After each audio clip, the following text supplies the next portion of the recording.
Shalom and welcome to the Middle East Report. In this programme today we will be discussing Israel and British politics with a senior British Parliamentary lobby correspondent.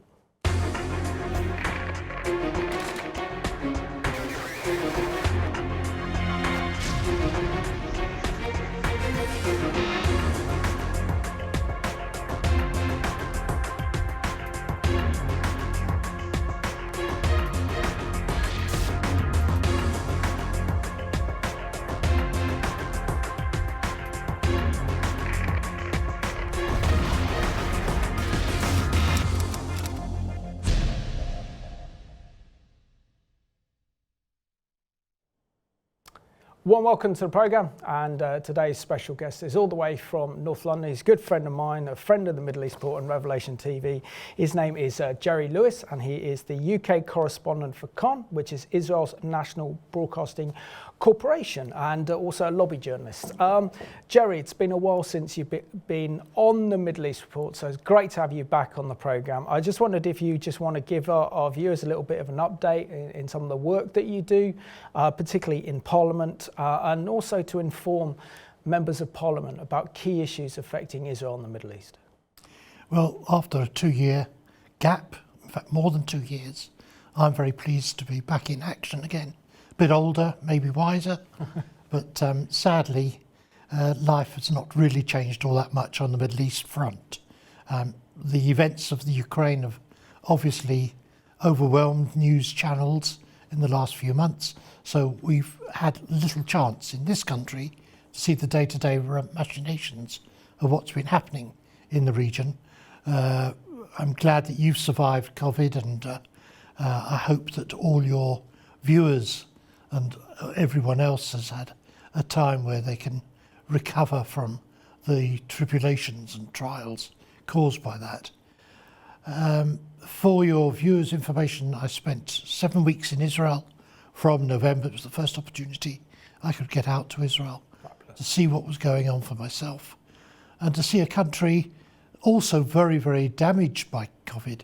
But interestingly, they were leading the world in terms of research, in terms of dealing with the problem, and step by step Britain and Israel have been working quite closely together in dealing with the pandemic one way or another. Jerry, for viewers watching, can you show what it's like, the role of a lobby journalist? I mean, prior to doing this work, I was doing a lot of work with from journalists from the mainstream media who were lobby journalists. They were based in the House of Commons to really report on some of the political developments that were taking place in the House of Commons. So what does being a lobby journalist involve in House of Commons, and how is that reflected to help Israel to know what's happening regarding the British Parliament and Israeli foreign policy towards the UK? There are two levels of correspondent based in Parliament. There's the reporters, of which I am also an august member. In fact, I'm one of the longest serving now, unfortunately, been around there since 1980-81. They just report on the proceedings of Parliament and the select committees. Lobby journalists is the next level up. We have access to the official spokesman for number 10 Downing Street, all the official spokesmen for all the different government departments, but most important of all, the chance to mingle, meet and speak to top politicians on lobby terms, which is you don't always disclose your source unless they've allowed us so to do. And it gives a deeper insight as to what goes on. So if I want to go up, for example, to the Foreign Secretary, Liz Truss, and just have a quick word with her, I can more easily do so than just being an ordinary reporter. We have a briefing twice a day, once a day on Wednesdays when Prime Minister's questions take place. That gives us an opportunity to closely question the spokesman for 10 Downing Street and to find out any changes of policy, nuances. If an answer's been given to a parliamentary question or debate, we can go and delve. And it's not a cat and mouse game, but often the spokesman has got to find answers which are not so easy to provide, especially when they've got to come and explain something which might not have been obvious earlier on in the day. Or Prime Minister might be asked a question on an obscure issue, get the answer wrong, and that spokesman's got to get the Prime Minister whoever it is, out of the mire.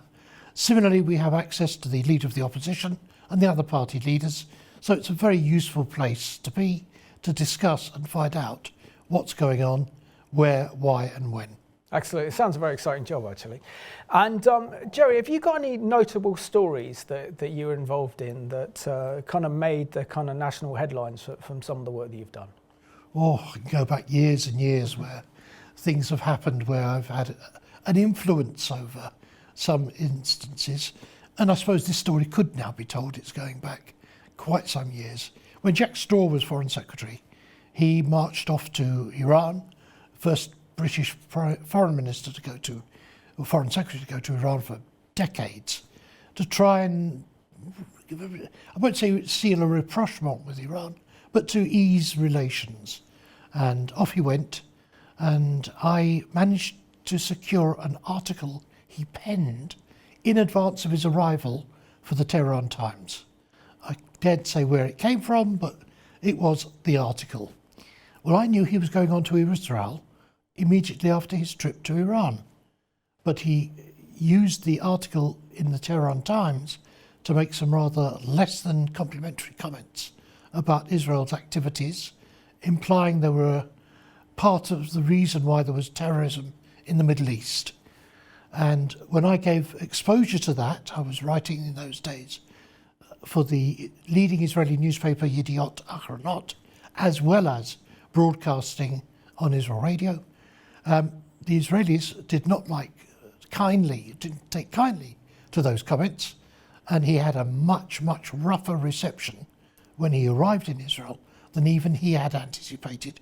He could not understand why until he found out there was the Tehran Times article, but he never found out to this day who the person was who had got the article, publicised it, and basically given him a roasting. The Israelis justifiably, in my view, told him what they thought of his judgment on the issue. He had buttered up the Iranians for his visit there, but had not made any preparations for his trip to Israel. Always fatal. So thank you for sharing us that story. You have to write a book on your memoirs. I think that'd be great. There's no book in me. Absolutely no book in me. Jerry, if we look today really at British politics, as you said in the opening of this programme, that the war in Ukraine has really taken international media attention off Israel, that Israel is not so much in our headlines as it has been in previous years, or even a couple of decades ago when it was constantly dominated in our news during the Second Intifada. That's when I first came across the excellent work you're doing and the massive pile of reports you'd have in your hands when you give a kind of briefing of what's going on. But can you share with us what the Telegraph describes as the golden relationship in Anglo-Israeli relations under Boris Johnson? Without a doubt, relations between the politicians of either party and Israel have vastly improved in the last couple of years. I will examine the Labour Party in a few minutes' time, no doubt. But from the Boris side, he's carried on the policies of David Cameron and Theresa May, and done so very successfully. Israel likes the guy. Israel thinks he's the bee's knees, or some people do. He spent some time on a kibbutz, not very effectively because he ended up just doing the washing up in a kitchen rather than picking fruit. It wasn't quite his cup of tea. I was with Boris when he came to Israel 4.5 years ago, with his, quote, alleged girlfriend, Jennifer Curie, and he made some wonderful speeches there, which the Israelis lapped up. But there hasn't been any intrinsic change in policy for a long time. Cooperation is very close on intelligence, on military matters.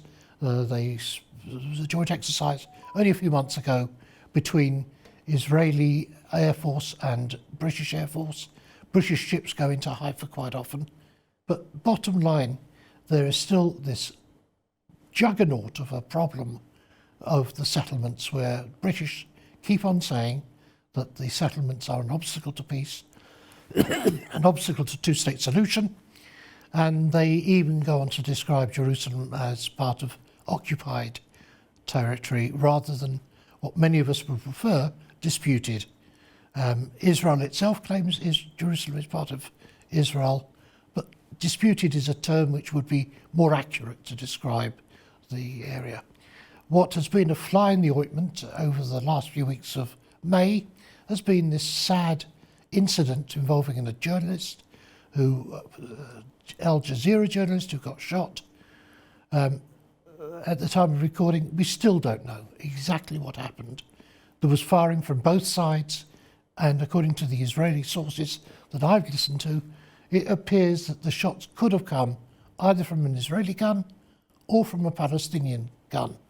The bullets that they both use are identical, and because the Palestinians have said they're not prepared to share the bullets or the findings of their investigation with the Israelis, we're in a bit of a stalemate situation. The Palestinians have made it clear, they share the judgment that the bullet could have come from a Palestinian gun.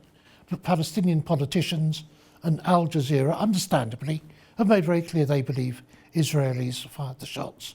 What was more difficult was a few days after the incident that the funeral took place, there was an agreement between the Israelis and the family of the journalist, and it was going to be the case that the coffin was going to be taken for a Christian funeral, and unfortunately Hamas put a lot of pressure on those involved in the funeral and diverted it from the original route, and the Israeli troops, border police were ready to deal with the issue, and there were unseemly activities where the coffin sadly nearly reached the floor. The Israelis say they were maintaining the area they wanted to reach was secure. The Palestinians say there was a breach of agreement. Who knows what went on? The Israelis launched an investigation. We don't know yet where that's gone to. But of course, Israel inevitably got condemned by all sides. Otherwise, relations are pretty good, and the government, to its great credit, has been able to increase trade, increase defence agreements, and even allow Israel to send some of the equipment, the superb equipment, drones and other equipment, to the Ukraine to help in the fight against Russia. Sorry, excuse me. Let's have a look at this excellent CBN News item that says Palestinians accuse Israel of murdering a journalist despite unfinished investigations. Israeli Prime Minister Naftali Bennett says the Palestinian Authority has rejected the idea of a joint investigation and refuses access to the basic findings of the autopsy. I therefore reiterate my expectation of an open, transparent, and full cooperation of the findings, and I also expect the Palestinian Authority not to take any steps to disrupt the investigation or to contaminate the investigation process in a way that we will not be able to reach the truth. At a memorial service in Ramallah, Palestinian Authority President Mahmoud Abbas gave his reasons for not cooperating with any investigation into Shireen Abu Akleh's death. We point out that we have refused and rejected the joint investigation with the Israeli authorities because they are the ones who committed the crime and because we do not trust them. And we will immediately go to the International Criminal Court to prosecute the criminals. Shireen was a well-known and well-respected Palestinian reporter for the Arabic-language Al Jazeera channel. Born in Jerusalem to a Christian family, she was also a U.S. citizen. Within hours of her death, allegations started rolling in. Based on the footage that has been taken by our cameraman, the colleague of Shireen, and also based on the eyewitnesses and the journalists, they were with Shireen, it's clear for us that it's a brutal murder. It's assassination. Shireen and other journalists were covering an Israeli raid at the Jenin Palestinian refugee camp when she was shot in the head and died. Israel expressed its condolences while stopping short of accepting blame. Shireen Abu Akleh's death is a tragedy. There's no other word for it.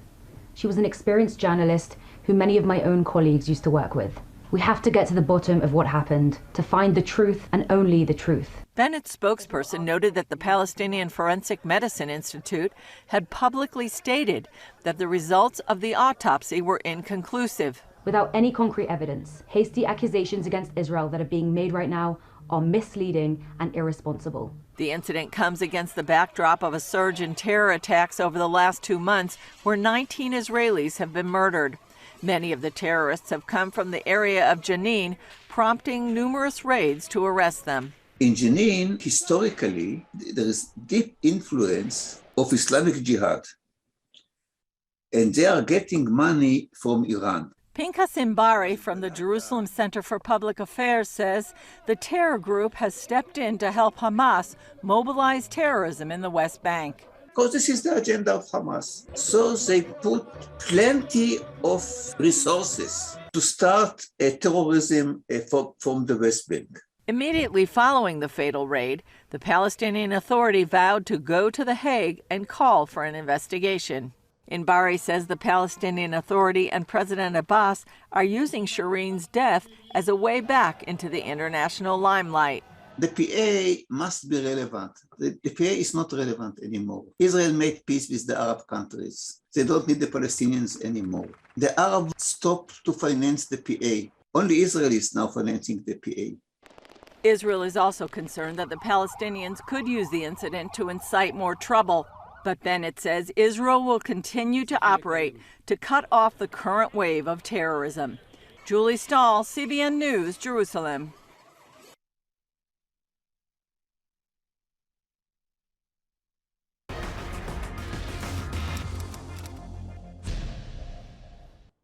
And our hearts go out to that Christian journalist and a family, but we have to determine the truth of what happened before accusations that Israel did it become clear. One thing I always wanted to know, Jerry, being a lobby correspondent in Westminster, and we see issues like this happen in Israel, which are pretty much a domestic issue between the Israelis and the kind of Palestinians. And when you're there, it can be a small thing, but once it's in Parliament, it can be a massive thing.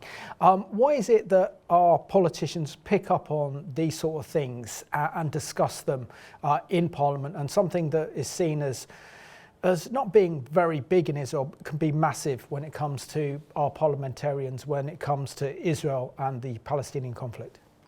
You say it's not very big in Israel. It was big in Israel. Yeah. The whole thing was a very sad error or not error, depending on what the reports eventually find. What's the problem is simply that there is a well-organised, well-rehearsed Palestinian lobby in this country, which is somewhat contrary to the majority views now in the Arab world. In the report you've just seen, there's a reference to the fact that Israel has very good ties now with much of the Arab world, and those ties are increasing. Countries which never expected to have diplomatic relations with Israel now have. And the Palestinian movement has yet to come to that recognition and acceptance. The simple answer is that there have been, as the reporter said, 19 deaths in Israel just in the last few weeks. Some of them really brutal, horrendous murders. One of them actually moved Mahmoud Abbas to condemn the attack undertaken by Hamas or Islamic Jihad operatives. It was a very sad case where 3 people were murdered brutally. Even the Palestinians are often ashamed of the activities of some of the less disciplined members of their society. But none of those ever make the headlines in this country. Yes, there's the war in Ukraine, but very few people take notice of those incidents. The first they hear of a Middle East issue, all of a sudden, is a journalist getting sadly killed. And because of that, the sympathy of some of the newspapers automatically goes with the Palestinians because they engineer the publicity in such a way that it goes that way. Even the BBC, some of its reporting over the few days following the death of the journalist is very questionable reporting. And I've usually been a defender of the BBC. The Guardian, you expect them to blame Israel, but some of the other newspapers too have questioned what's gone on. And that makes life much more difficult. It makes it ripe for opportunities for MPs who are pro-Palestinian to make a noise, especially in Parliament. And lobby journalists can't ignore what the noises are. There's been a petition already set up to condemn the activities of the Israeli army. But it can't automatically be stated that Israel was to blame until there's been a proper investigation. And because the Palestinians refuse to cooperate With the Israeli investigation, the Israelis are hamstrung. Their hands are tied behind their backs without the evidence that is necessary, footage and all the rest of it, and the bullets and all the other details. Nobody can say for sure who did what, but the blame just de facto goes back to Israel, and that creates an unpleasant scene, an unpleasant atmosphere in Parliament. And that springs on to another thing. And sadly, as a member of the Jewish community, I have to tell your viewers, as if they don't already know, when incidents like that take place, when it triggers, for example, some action in Gaza as well, rockets have been fired into Israel and Israel retaliates. All it produces in this country is an increase in anti-Semitism. Increase in anti-Semitism at all levels, especially in social media, but elsewhere where it affects Jewish community.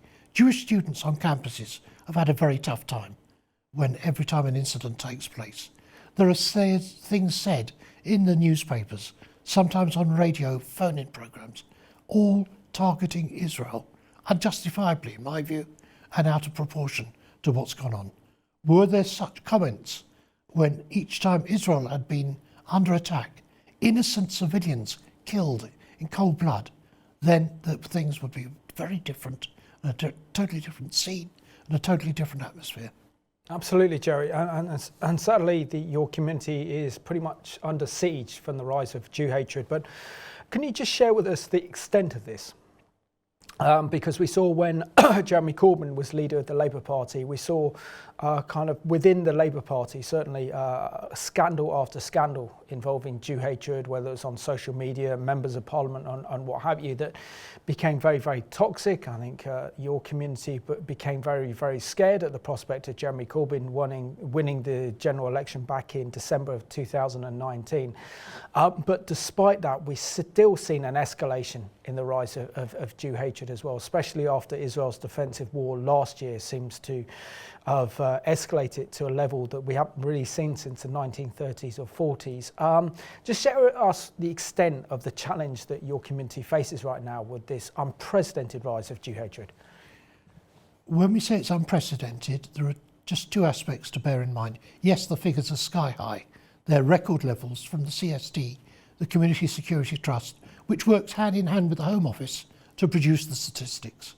One factor which can't be ignored is that the reporting of those incidents is the reporting channels, the fact that incidents take place and they now get far wider publicity does, I won't say increase the number of reports, but it does lend itself to a larger number being recorded. But that doesn't diminish what's been going on. I've mentioned just a few moments ago university students on campus being affected, and many students will vouch for the atmosphere, the fact that the Jewish society, never mind the Israel societies, the Jewish societies have been targeted. Events they want to put on have been found targeted by Palestinians, demonstrations outside, leafleting. But the biggest area for students and for virtually all the Jewish community has been the very sad social media. Yes, there have been demonstrations. There was a nasty incident last November, at the end of November, with a bus going along Oxford Street to celebrate the Jewish festival of Hanukkah, where there was an incident where some, I can't say Muslim youths, but youths with Arab connections, so it is alleged, who were kicking and spitting and hammering at the bus, frightening Jewish kids from a Orthodox Jewish community who were just going along on the bus route, especially to celebrate the festival of Hanukkah. The way it was reported by the BBC led to an inquiry. That's still unresolved, but condemnation from Boris Johnson and Nadine Dorries. But incidents at synagogues, incidents at Jewish meetings, we've had to have enhanced security. The government have just repeated their funding for Jewish security, which pays for some of the guards we have outside all sorts of events. People who've come to interfaith activities in the last few months, they're staggered to see, that's non-Jewish people, staggered to see the number of guards which we need outside premises all our synagogue services, we have 2 or 3 people automatically on duty just to protect our community should anything happen. But any regular meetings of any form, they're always very well guarded now. We have no choice in the matter because of the threats which go on. Yes, the number of leaflets has dropped, the number of letters to papers diminished a bit, but it's the social media which is just, it's almost like a sewer now, where anybody who has the opportunity can hammer Israel for whatever, regardless of whether the facts are true or untrue. They're just wild accusations about Israel's involvement, its general activity, and that spreads over to the Jewish community because people conflate Israel and Jews, and that makes it even worse. Absolutely. Also, what's absolutely shocking is what your community has to tolerate. Not only does your community have to pay for large sums of money for protection at synagogues, but if you ever go to a Jewish school, it's like an armed fortress with barbed wire fencing, X-rays to go through X-ray machines and everything else, and so the level of threat and security needed for your community is just unbearable, and it can't continue like it is at the moment. And we need to do everything I can. The government needs to do everything it can to protect our Jewish community. On to the issue of the boycott, divestment and sanctions, which is another kind of anti-Jew-fest movement that wants to boycott Israeli goods and services, and of course then the Jewish community can also get blamed as well. Share with us the announcement made by the British government in their Queen's Speak to actually tackle the BDS movement at local council level. Well, after a considerable delay, in fact a couple of years delay, but for understandable reasons, they are now prepared to legislate and to say to all councils, you cannot start making foreign policy when your remit is just local issues. Now, some councils, and Leicester is just one example, they have decided to attempt a boycott of all Israeli products, be it for educational purposes, food, whatever. They have just said a blanket boycott of Israeli products. Now, it's interesting. The Israelis are fed up with the policy.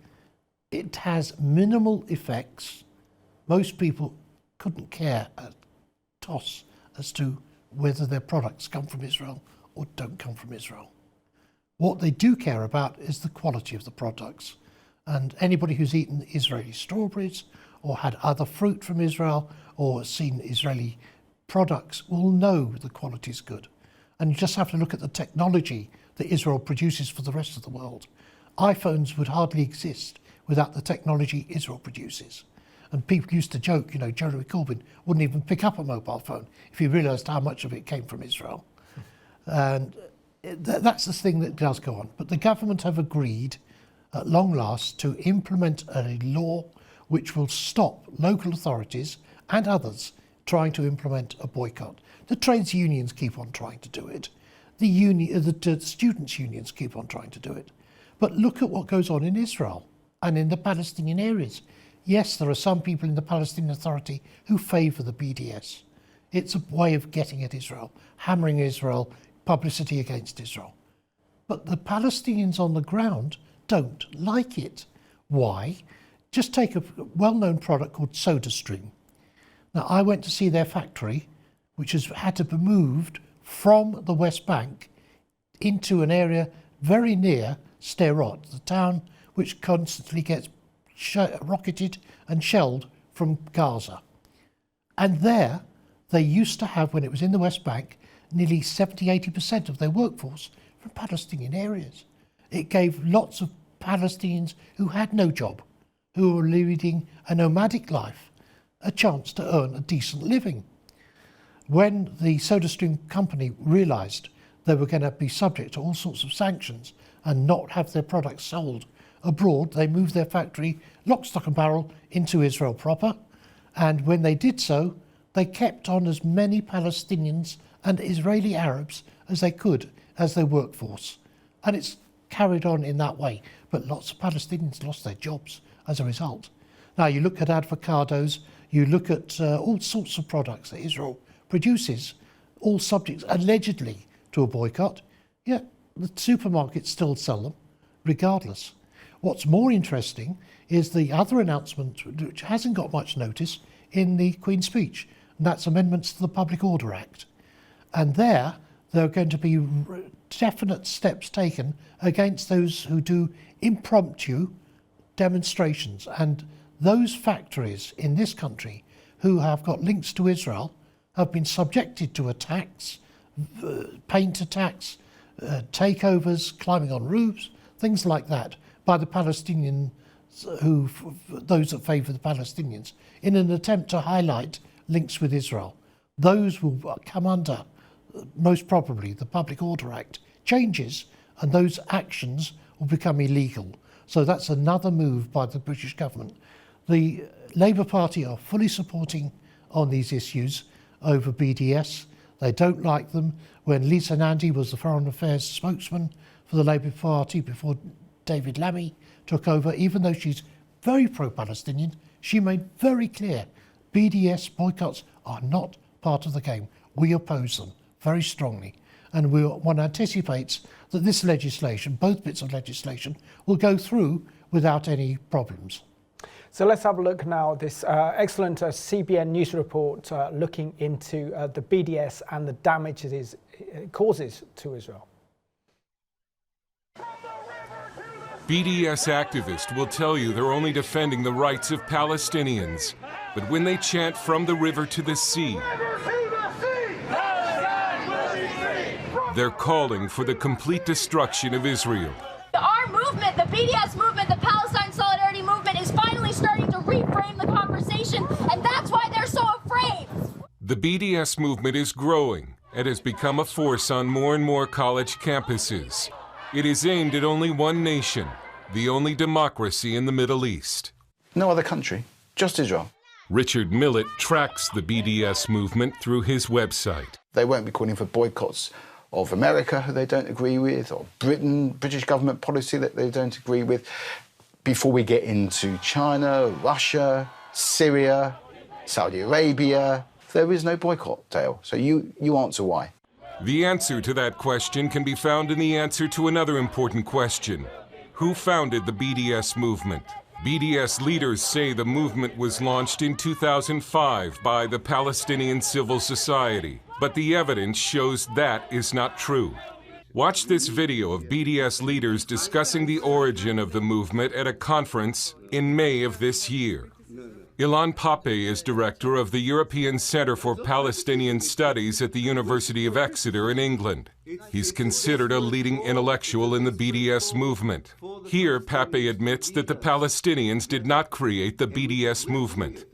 We're also active in it. Well, the Palestinians launched the BDS in 2005 and 2004. Yes, not really, but yes, okay. For historical records, yes. Okay. That's important. It's not true that it's important. It is important, because if the Palestinians did not begin the BDS movement, then the question, of course, is, who did? BDS expert Professor Gerald Steinberg in Jerusalem says BDS is a creation of European socialists and Muslim nations who oppose Israel, led by the 57-nation Organization of the Islamic Conference, the largest voting bloc at the United Nations. They get together with the radical left, started with the Soviet Union, certainly filters over to the Trotskyites and the Labour Party in the UK, and many other radical allies. And the fact that this is in many ways a European radical political movement makes it even less legitimate. There have been boycotts of Israel since before the creation of the State of Israel. Some even trace the boycotts back to Nazi Germany in 1933. But the modern BDS movement took shape at the 2001 UN Conference Against Racism in Durban, South Africa, an event so rife with blatant anti-Semitism that the US and Israeli delegations walked out. Kenneth Marcus is president of the Louis D. Brandeis Center for Human Rights Under Law. People were distributing or selling copies of the so-called Protocols of the Elders of Zion. There were people there supporting Nazism and urging a return to Nazi anti-Semitism. From that movement the new BDS campaign emerged. Another key question is who funds BDS. Steinberg says the movement gets hundreds of millions of dollars a year. Some of its funding is difficult to track. But if you live in a Western nation, there's a good chance you help fund it through your tax dollars, and perhaps even your tithe.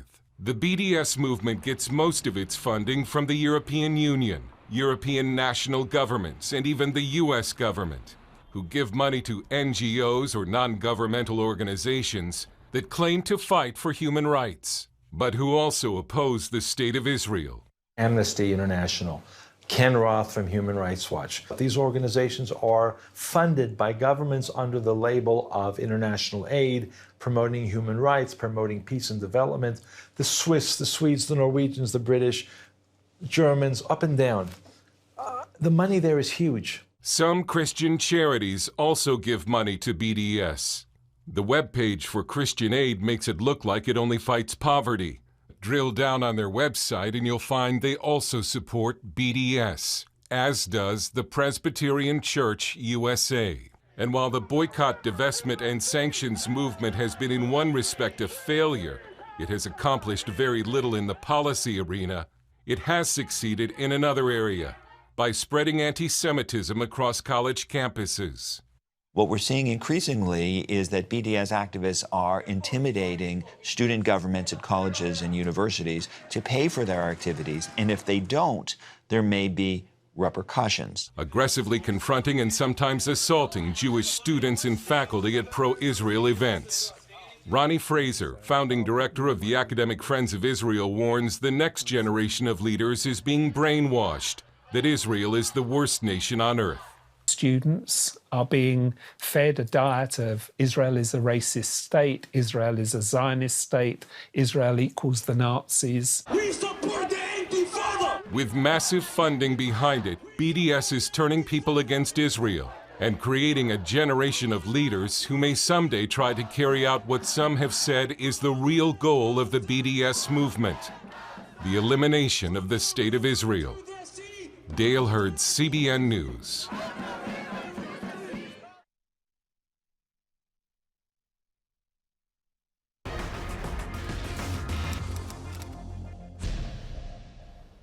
It's good to see that the Conservative government is legislating against the BDS operating in the UK, but we can all play our part by buying Israeli goods as a way of countering the BDS. Jerry, on to the Labour Party now. Just before you do... Yes, of course. There are two things which need to be added following that report, and I hope you don't mind. No, of course. Go ahead. The government announced towards the end of May they're cutting off all connections with the NUS. Oh, wow, yeah. And that is important. And the reason they gave, anti-Semitism, blatant anti-Semitism. Nadim Zahawi, who is the Education Secretary, and Michelle Donnellan, who is the Universities Minister, made abundantly clear no more communications, no more contacts at all with NUS until they get their house in order. And what's been instructive is that, I mentioned Jack Straw just before, Jack Straw is one of many former NUS presidents who have gone on the record and said to the current NUS leadership, you've got to get your house in order. One of the current presidents of the NUS actually signed up indirectly to the Muslim Brotherhood by referring to it in her autobiography. There have been all sorts of issues. A rapper called Loki was going to perform, and the other so-called leader of the NUS students turned around just the other week and said to Jewish students, don't like Loki turning up to rap his stuff and make some, obviously continuing his anti-Israel policies, just go into a corner, hide away, don't have to appear. That type of activity is just unacceptable this day and age. The NUS have said all along they're protecting the rights of Jewish students. Done nothing of the sort. Yes, they've now appointed a QC, a Queen's Counsel top lawyer, to investigate how they're doing. But this is far from good enough. Government have said very clearly. One other thing just to pick up, that is amnesty. And Gerald Steenberg referred to amnesty. Amnesty put out a big report a few months ago, labelling Israel an apartheid state.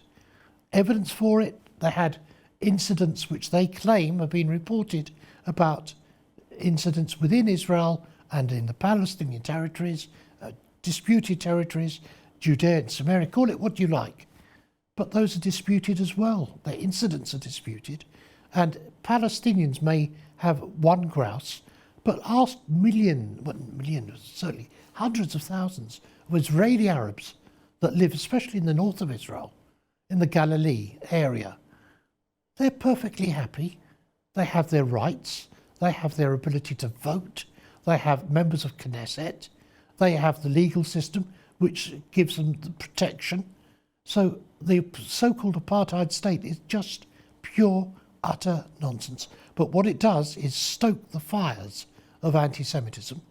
And Amnesty is now considered by many in the international community to be not fit for purpose. And one day, someday, the so-called human rights that they look at will have to be examined a little more closely to see that they don't balance things up properly, they don't report fairly. Absolutely. So thank you for drawing attention. I've done some programmes on the on Amnesty International on their latest report on Israel, which was absolutely shocking. So I think enough is to be said on that one, just apart from the fact that don't support them and don't believe what they say. Joe, come back to the Labour Party. How do you think the Labour Party has been transformed under leadership of Kier Starmer, and has he been able to build a stronger relationship with the Jewish community after his predecessor, Jeremy Corbyn, who did such a terrible job in not doing anything to confront anti-Semitism, but worse, actually inflamed it and made it worse? Inflamed it, made it worse. I'm one of those, many of us, one of those that says Jeremy Corbyn is not anti-Semitic. He's viciously anti-Israel, very, very pro-Palestinian. And sadly, it's the people around him who have allowed those policies to be translated into anti-Semitism, which, even though they've been condemned in words by Jeremy Corbyn, never in action. Kier Starmer has been a breath of fresh air. Slowly but surely, in fact, the very first statement he made when he became leader was to say those days are over. But slowly but surely, he's restored faith for the Jewish community, so much so that in the election results that took place in May, those areas with high Jewish communities, the Jews have flooded back to vote Labour. And you see that, for example, in Barrett, in one or two areas in the north, where there's a large Jewish vote, and people who traditionally voted Labour have come back to the Labour Party. Take the case of former MP Dame Louise Ellman.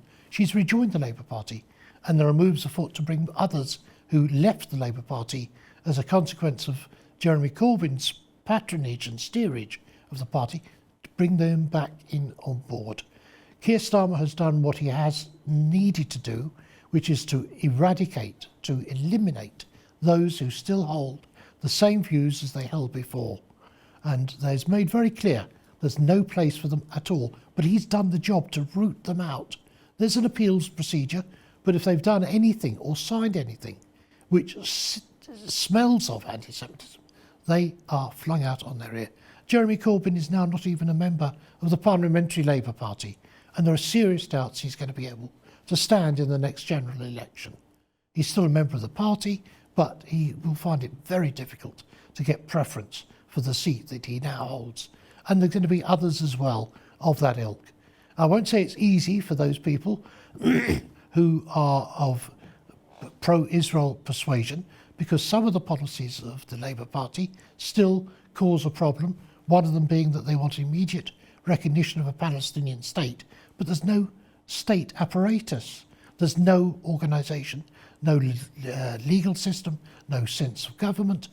Mahmoud Abbas hasn't had any elections for years and years, so if there was an election tomorrow, it's feared Hamas or Islamic Jihad or the extremist groups would win, and that would be the end of any movement towards a peace process making any sense. But just look at the Arab world. The majority of the Arab countries, even Egypt, Jordan, are turning around to the Palestinians and say, no more money, no more support, you've got to get your house in order. So things are moving, things are very different from where they were just a year or two ago. And that shows the Labour Party that they're on the right tracks as well. Yes, everybody, majority of people want to see a two-state solution. If there isn't going to be a two-state solution, all parties have got to start preparing for a very different scenario. Kier Starmer's done, in my view, a very good job. He's now accepted as a decent person within the Labour Party and, more important, within the Jewish community. There'll be some noises off, always, but they shouldn't be counted as defining the Labour Party for the future. Appreciate that update on the Labour Party and your perspective regarding the Labour Party and its handling of Jew hatred. But when it comes to Israel, I mean, the major foreign policy issue is the nuclear threat posed by Iran. How are our main political parties responding to that Iranian nuclear threat? Primarily because we've heard announcements by the Biden administration that they're very close to a second nuclear agreement with the Iranian regime over their nuclear weapons, but Israel has serious concerns, and rightly so, about the prospect of Iran being very close to a nuclear breakout. There is no agreement. Biden's people are making very clear they're still quite some way away, and because the Iranians keep on moving the goalposts, setting up new places to start enhancing their nuclear capabilities, dealing with uranium, making it suitable for military use. The Americans are not on the verge of signing, and most European countries have the same view. There is a divergence of view now within Israel. Bennett, who's been the Prime Minister last year and a half, has shown that yes, Iran is a major concern, but he's not, how can I put it, he's not driven in the same way that Bibi Netanyahu was driven when he was Prime Minister.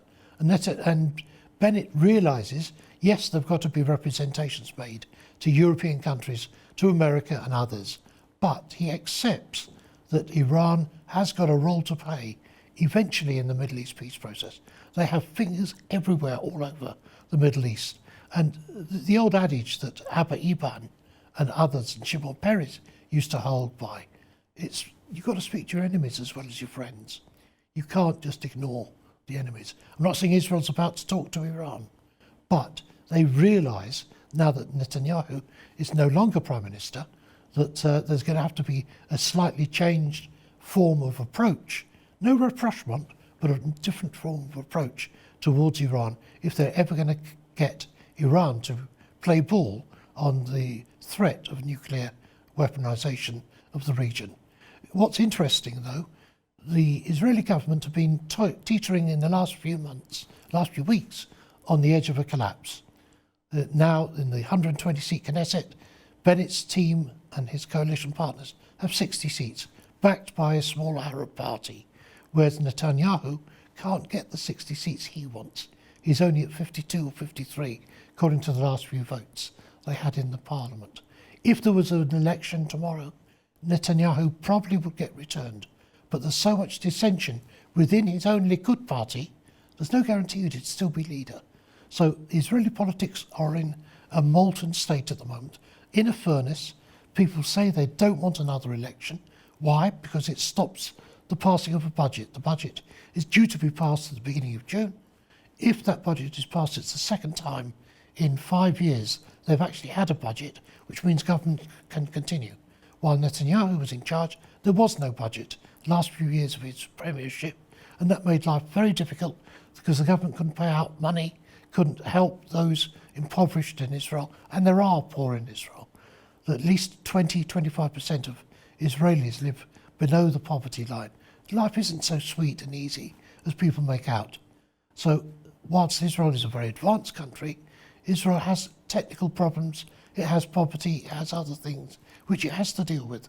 And the Israeli government, it's been stable for the last couple of years, and all being well, Bennett will hand over to Lapid in a few months' time, and he hopes to be able to carry on the same policies that Bennett's been able to hold together in a very, very diverse coalition.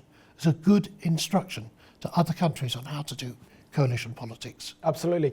And Jerry, I suppose as we're coming to the end of the programme, my kind of big question to you is what role can evangelicals play in this country with standing with Israel and the Jewish people, particularly when it comes to political representation? The main concerns now are for those who are in the wider community, non-Jewish community, especially Christians, evangelicals and others, to follow the lead of a special service that took place at the end of May, if I recall correctly, in Oxford, where the leaders of the Jewish community and the Christian communities came together and said, we apologise for what's gone on in the past when the Jews were expelled from this country. We want better relations. And that is the beginning, I believe, of a period of fruition of closer ties, which hopefully will extend to the Muslim world as well. And if all the three major Abrahamic religions can show they can get on and can share a lot towards creating peace and harmony, and for example, all three of them working hard to help Ukrainians, regardless of the faiths of those in Ukraine, then that's going to be good. Those of the Christian tradition who want to help Israel, all they've got to do is buy Israeli goods, is to say to MPs, we don't like the way that the BDS movement has taken a hold of certain areas of British politics. We want to help Israel. We want to help its abilities to make good trading links with Europe as well as the Britain, which Britain is now enhancing. There are all sorts of things that people can say to politicians to enhance their view that Israeli-British ties are good. And it will help as a spin-off for the Jewish community, because Jewish community will feel more secure when the Israeli-British tie-up is strengthened and shown by both government and opposition, as it is being shown, to be a fruitful thing for this country. And Jerry, what's the most practical way really to stand up to the rise of Jew hatred that is plaguing your community right now? Report it and see it's dealt with. The 1 weak spot has been, sadly, the CPS, the Crown Prosecution Service, and occasionally the police. The police have got to make sure that when they do catch people, that the extra charges relating to racially aggravated are stuck to, and the CPS has got to be more minded to prosecute rather than just let things lie. Finally, the magistrates and judges, they've got to give proper sentencing. And some of the sentencing they've done in recent times for those who've been accused of Jew hate, accused of anti-Semitism, have been laughable. And I don't want to get into trouble with the judiciary, but some of the judicial personnel have got to get retraining themselves on what the effects of anti-Semitism is. Because if they give lenient sentences to people who have done blogs, who have done demonstrations, who've done daubings, graffiti and the like, it just encourages copycat and others to carry on because they see they can get away with it virtually scot-free. That's the thing. And pressure from ordinary people writing to MPs and saying, will you please challenge the Justice Department, the Minister for Justice? Why are these lenient sentences given? Why isn't more action taken by the police?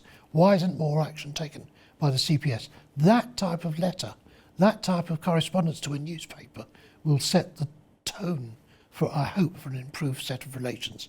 But generally, whichever party is going to win the next election, Israel will be looking to a much easier period, providing the rest of the countries in the Middle East, even Iran, have a better view of Israel. Jerry, thank you so much for being my guest on today's Middle East Report. Always a pleasure, and thank you so much for informing our viewers regarding Israel and the House of Commons and their reactions to Israel and the issue of Jew hatred as well. And much appreciated. Thank you. Thank you. And I want to thank you for watching today's Middle East Report.